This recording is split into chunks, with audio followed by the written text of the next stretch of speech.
Feyenoord siap membagikan 50.000 peluit untuk digunakan melawan striker Romelu Lukaku selama pertandingan versus AS Roma. Lukaku membuat marah fans Inter di musim panas setelah terungkap dia berusaha untuk gabung Juventus. Sang striker sebelumnya sempat menyatakan ingin bertahan bersama Nerazzurri secara permanen.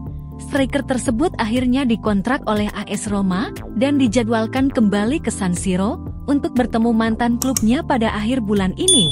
Fans Inter kini telah menegaskan bahwa dia harus mempersiapkan diri menghadapi sambutan yang tidak bersahabat sekembalinya ke Milan. 30 Oktober adalah tanggal yang harus kita lingkari di kalender, sehingga kita siap untuk membiarkan dia mendengar semua rasa jijik yang kita rasakan terhadap seseorang yang meninggalkan kita dengan cara yang paling memalukan. Bunyi pernyataan dari grup Feyenoord. Kami membelamu dengan pedang terhunus dan kamu membalas kami dengan membalikkan punggungmu. Sebelum pertandingan melawan Roma, Feyenoord akan membagikan 50.000 peluit untuk digunakan pada setiap sentuhan bola dari dia yang mengkhianati jersey kami. Mari kita tunjukkan bagaimana seharusnya seseorang yang terbukti tidak layak mengenakan kaos ini diperlakukan.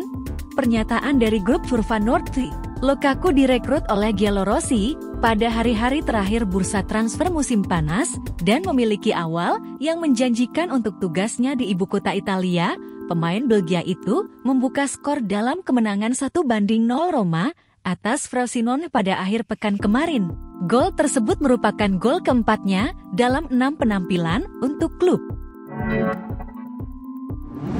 Persiapan taktis yang buruk dari Parisian membuat tim tuan rumah dapat dengan mudah meraih kemenangan 4-1 di Liga Champions. Ini merupakan sebuah mikrokosmos dari sebuah kesalahan taktis dari Luis Enrique, yang mendapati timnya tidak hanya kalah cepat, namun juga kalah dalam pemikiran saat kekalahan telah 4-1 pada Kamis 5 Oktober dini hari. Sulit untuk melihat apa yang sebenarnya diinginkan sang pelatih ketika susunan pemain keluar. Bermain dengan formasi 4-2-4 dengan 4 pemain menyerang yang suka bermain di lini depan sangat tidak masuk akal ketika menghadapi Newcastle yang menggunakan formasi 4-3-3 yang dimainkan Eddie Howe. Sebaliknya, ini merupakan kemenangan 4-1 Newcastle yang merupakan hasil yang sesuai dengan apa yang ditunjukkan oleh papan skor. Delmapis tampil merajalela pada malam itu, menekan dengan sangat baik dan tampil klinis di area-area kunci, dan bagi Luis Enrique, ini merupakan hasil yang menunjukkan bahwa dirinya harus memikirkan kembali taktiknya saat kedua tim bertemu kembali, atau mungkin bahkan lebih dari itu. Sevilla ditahan PSV gara-gara penalti. Bek Sevilla Sergio Ramos mengecam keras wasit yang memimpin laga antara timnya dan PSV, di mana skor akhir sama kuat 2-2 dalam pertandingan lanjutan Liga Champions itu. Gagalnya Sevilla menang tak lepas dari penalti yang didapatkan wakil Belanda itu. Akibat dari pelanggaran yang dilakukan Ramos di kotak penalti, ex-bintang Real Madrid dan PSG itu tidak terima dengan keputusan yang dibuat Danilo Orsato. Secara khusus, dia menyoroti VAR yang dinilainya tak difungsikan sebagaimana mestinya. Saya selalu bilang bahwa VAR hadir untuk membantu. Jika Anda membuat keputusan keliru, ada waktu untuk memperbaikinya, dan dalam hal ini, setelah melihatnya 50 kali, saya bahkan tidak menyentuhnya. Keluh Ramos soal penalti PSV. Faktanya, saya menjauhkan kaki saya, jadi itu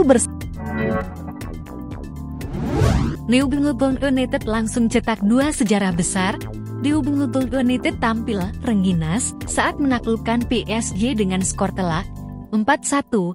Hasil ini di luar dugaan, terlebih klub Liga Primer Inggris itu terhitung anak bawang di kancah elit Eropa ini. Namun, Delmapis sukses memporak-porandakan Kylian Mbappé CS. Bahkan setelahnya mencetak 2 sejarah besar. Pembantaian 4-1 yang dilakukan Newcastle atas PSG merupakan margin kemenangan terbesar yang pernah dibukukan Delmapis dalam sejarah klub di pertandingan Liga Champions. Tak hanya itu, Newcastle menjadikan PSG alami kekalahan terbesar di fase grup UCL sejak tumbang 3-0 dari Chelsea pada September tahun 2004 silam. Kemenangan ini membuat duta Inggris tersebut memimpin klasemen grup F dengan perolehan 4 poin. Adapun PSG berada setingkat di bawahnya dengan torehan 1 angka lebih sedikit. Borussia Dortmund AC Milan bermain sama kuat.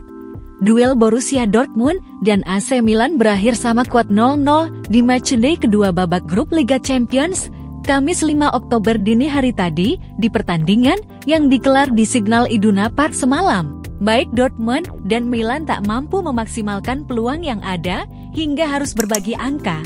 Hasil ini membuat Dortmund terpuruk di dasar klasemen grup F dengan koleksi 1 poin dari 2 pertandingan. Sedangkan Milan berada 1 tingkat di atasnya sebagaimana kedua tim masih tanpa kemenangan di kompetisi elite Eropa musim ini. Postecoglou telah mengubah Tottenham Hotspur dihuni dengan pemain yang lapar. Anye sejauh ini telah memberi alasan kepada supporter untuk bangga terhadap Tottenham Hotspur. Tottenham Hotspur telah berkembang pesat sejak Mei-nya. Meski menang 4-1 atas Leeds United pada hari terakhir musim tahun 2022-23, Spurs finish ke-8 di Liga Primer Inggris dan kehilangan tempat di Eropa untuk pertama kalinya sejak tahun 2009 tahun 2010. Mereka juga masih mencari manajer permanen baru. Setelah memecat Antonio Conte karena kata-kata kasar pelatih asal Italia itu terhadap para pemain dan pimpinan Daniel Levy pada bulan Maret, sosok seperti Luis Enrique dan Julian Nagelsmann dilaporkan termasuk di antara kandidat utama Spurs untuk peran manajer. Namun pilihan mereka dengan cepat menyusut. Pada akhirnya, Tottenham beralih ke Ange Postecoglou yang meninggalkan Celtic setelah meraih gelar Liga Utama Skotlandia berturut-turut. Itu bukanlah nama besar yang biasa didambakan oleh para pendukung Spurs dalam beberapa tahun terakhir, namun Levy memberikan dukungan yang cemerlang kepada pemain asal Australia tersebut. Ekspektasinya sudah rendah, tetapi ekspektasinya semakin merosot ketika Harry Kane menyelesaikan transfer yang telah lama ditunggu-tunggu ke Bayern Munich 2 bulan setelah kedatangan Postecoglou di London Utara. Sebuah pekerjaan besar tiba-tiba tampak seperti mustahil. Namun Postecoglou telah menantang rintangan tersebut dengan cara yang spektakuler. Spurs telah mengumpulkan 13 poin dari kemungkinan janji bakal setia. Gavi sebut ingin selamanya di Barcelona. Sebuah angan-angan disampaikan oleh Gavi. Gelandang muda Barcelona itu bertekad untuk menghabiskan seluruh karir profesionalnya di Catalunya. Gavi merupakan salah satu produk Akademi Barcelona, La Masia. Ia berhasil debut di tim utama Barcelona di usia yang masih sangat belia di musim tahun 2023 tahun 2024. Gavi semakin mendapatkan tempat di lini tengah Barcelona. Xavi mulai rutin memainkannya sebagai starter di skuad Las Azulgrana. Gavi mengaku sangat senang bisa bermain untuk Barcelona. Ia bertekad untuk menghabiskan seluruh karirnya di Catalunya. Kepada La Vanguardia baru-baru ini, Gavi mengungkapkan bahwa bermain di Barcelona adalah sebuah kebanggaan baginya. Ia berharap ia bisa bermain untuk Barcelona hingga tiba hari di mana ia gantung sepatu nanti. Saya berharap saya bisa menghabiskan seluruh hidup saya di Barca, ujar sang gelandang. Menurut Gavi, Barcelona adalah klub yang spesial baginya. Di matanya, Barcelona adalah klub terbaik untuknya. Itulah mengapa ia ingin bertahan selama mungkin bersama tim yang bermarkas di Catalunya tersebut. Saya tidak akan pindah ke klub manapun karena saya bahagia di Barcelona. Saya akan melakukan segalanya untuk klub ini, imbuhnya. Sejauh ini, Gavi sudah turun sebanyak 10 kali untuk memperkuat Barcelona di berbagai kompetisi. Ia berhasil menyumbangkan 2 gol dan 1 assist untuk tim besutan Xavi itu. Jadi rebutan raksasa EPL, Kaoru Mitoma pilih bertahan di Brighton. Kaoru Mitoma nampaknya tidak akan meninggalkan Brighton dalam waktu dekat.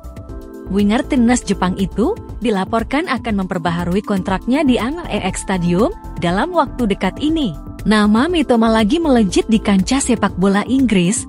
Mulai musim lalu, ia menunjukkan penampilan yang istimewa di sektor sayap Thesagulus. Performa apik Mitoma ini membuat banyak klub-klub top EPL kesengsem. Sebut saja Liverpool, Manchester City, dan Manchester United dilaporkan berminat untuk menggunakan jasanya. Nine Timin melaporkan bahwa tim-tim top EPL ini bakal gigit jari karena Mitoma memutuskan untuk bertahan di Brighton. Menurut laporan tersebut, manajemen Brighton dan agen Mitoma sudah berbicara terkait kontrak baru sang winger sejak beberapa bulan yang lalu. Brighton sangat puas dengan kontribusi sang winger, jadi mereka ingin memagarinya dengan kontrak jangka panjang.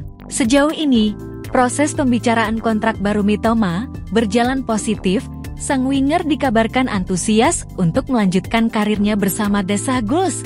Menurut laporan tersebut, ada alasan mengapa Mitoma lebih memilih bertahan di Brighton daripada pindah ke klub lain. Ini disebabkan ia merasa proyek yang dibangun Brighton cukup menarik, apalagi Thesagulus saat ini bersaing di papan atas EPL, jadi ia menilai ketimbang ia pindah ke klub lain di mana ia perlu banyak adaptasi, ia lebih memilih bertahan di Brighton. Laporan itu mengklaim bahwa Mitoma akan menaikkan kontrak berdurasi panjang di MEX Stadium. Meski tidak disebutkan secara detail, Mitoma dilaporkan akan mendapatkan kenaikan gaji yang cukup signifikan di tubuh Thesagulus. Akankah Lionel Messi main lagi?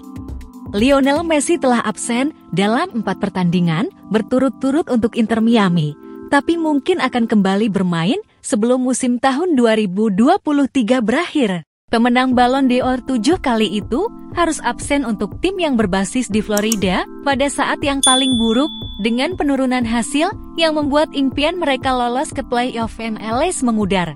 Kekalahan 4-1 di Chicago Fire terakhir kali mungkin telah mengakhiri harapan mereka. Messi sedang menjalani perawatan karena cedera yang dialaminya saat bertugas di kualifikasi Piala Dunia 2026 bersama Argentina pada bulan September. Dan tidak ada risiko yang diambil terkait kebugarannya. Gara-gara kontrak Nike, Liga Inggris tak bisa pakai teknologi wasit canggih. Daily Mail melaporkan bahwa bola sepak Nike yang digunakan oleh Liga Primer Inggris belum diuji secara komprehensif dengan teknologi penentu offside otomatis. Kendati demikian, para petinggi yakin teknologi serupa yang tak menggunakan sensor akan segera tersedia. Piala Dunia tahun 2022 kemarin menggunakan sistem penentu offside semi-otomatis, kolaborasi antara sebuah perusahaan teknologi Jerman dan Adidas selaku penyuplai bola untuk FIFA. Dinilai sukses dan memberikan hasil yang baik, tetapi bergantung pada sensor yang dimasukkan ke dalam Al-Rihla, bola resmi Piala Dunia di Qatar. Beberapa kompetisi seperti Liga Champions Eropa dan Serie A memang bisa menggunakan sistem tanpa chip. Demi bawa Emu lolos ke fase gugur UCL, Rasmus Højlund siap lukai sang mantan. Sebuah tekad diapungkan Rasmus Højlund. Striker Manchester United itu berambisi membawa timnya mengalahkan FC Copenhagen nanti. Manchester United menjalani start yang buruk di Liga Champions musim ini.